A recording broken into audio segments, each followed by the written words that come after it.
bergantunglah kepada Roh Kudus. Mengapa kita harus bergantung dengan Roh Kudus, saudaraku? Yang pertama, Roh Kudus membantu kita dalam kelemahan. Alkitab katakan dalam Roma 8 ayat 26 sampai 27. Demikian juga Roh membantu kita dalam kelemahan kita. Sebab kita tidak tahu bagaimana sebenarnya harus berdoa. Tetapi Roh sendiri berdoa untuk kita kepada Allah dengan apa? Keluhan-keluhan yang tidak terucapkan. Dan Allah yang menyelidiki hati nurani mengetahui maksud Roh itu, yaitu bahwa ia sesuai dengan kehendak Allah berdoa untuk orang-orang kudus.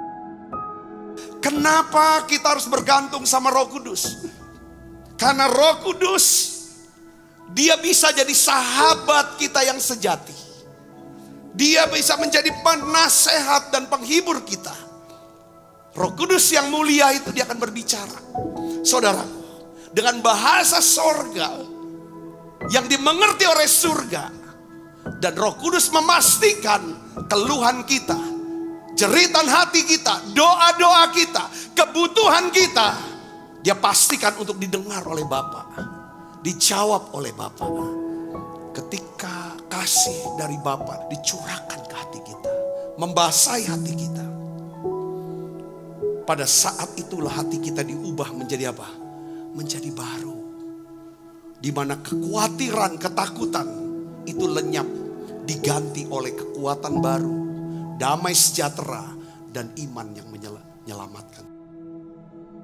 Yang kedua, Roh Kudus itu berfungsi sebagai meterai, memeteraikan kita.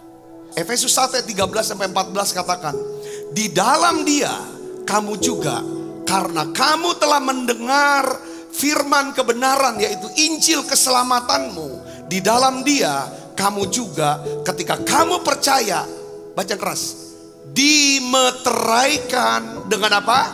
Roh Kudus yang dijanjikannya.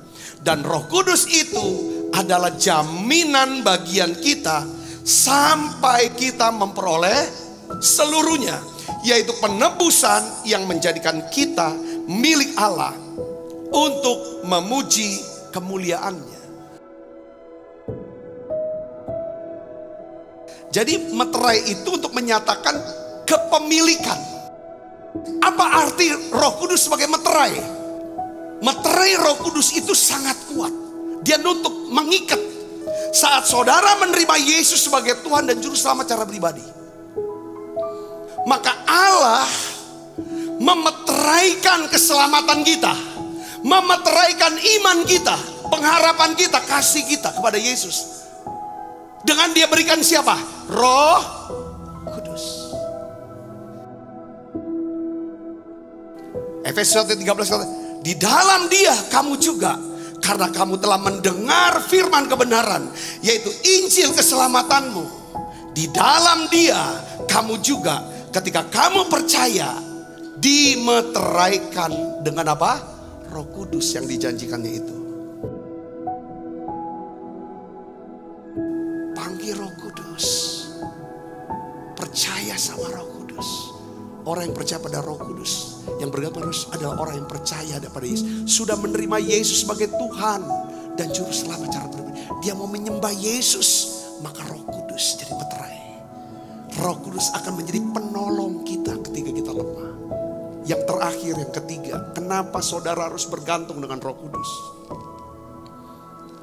Roh Kudus berfungsi sebagai kemudi kapal jiwa kita. Memang Roh Kudus tidak kelihatan, tetapi perannya sangat kelihatan, sangat nyata. Roh Kudus sangat kita perlukan. Roh Kudus berfungsi sebagai apa? Kemudi kapal daripada jiwa kita. Roh Kuduslah yang membuat kita dapat tetap bertahan hidup di dalam kebenaran. kita tidak dapat melakukan perjalanan sendiri tanpa Tuhan. Yohanes 16 ayat 13. Tetapi apabila Ia datang, yaitu Roh kebenaran, Ia akan memimpin kamu ke dalam apa? Seluruh kebenaran. Sebab Ia tidak akan berkata-kata dari dirinya sendiri, tetapi segala sesuatu yang didengarnya, itulah yang akan dikatakannya. Dan Ia akan memberitakan kepadamu apa? Hal-hal yang akan datang. Sepintar-pintarnya kita dalam hidup, tidak ada satupun di antara kita yang mengetahui apa yang akan terjadi di depan kita. Kita tidak ada yang tahu apa yang akan terjadi 1 jam ke depan, 1 tahun ke depan. Kita semua tidak ada yang tahu. Tetapi kalau kita mau bergantung kepada Roh Kudus, kita mau dipimpin oleh Roh, maka Roh Kudus akan memberitahukan kita apa yang akan terjadi besok, apa yang terjadi minggu depan, bulan depan, dan apa yang harus kita lakukan.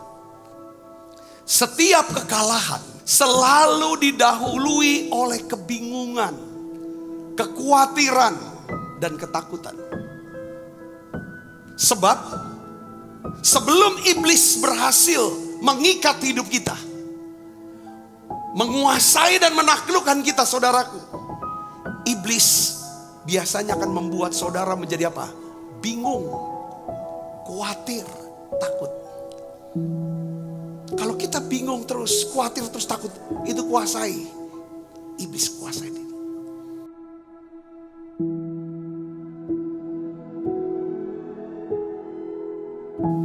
Kalau Roh Kudus memenuhi kita, saudaraku, maka Dia akan memberikan kita terang, pengertian. Dia akan ingatkan firman-firman apa yang pernah saudara dengar, yang saudara pernah pelajari. Tiba-tiba firman itu jadi hidup, jadi rema. Dan saudara bilang, yes, aku percaya Tuhan pasti tolong. Hanya dengan berkata, yes, aku percaya Tuhan pasti sembuhkan. Yes, aku percaya Tuhan pasti berkati aku. Tiba-tiba saudara, hal itu yang terjadi.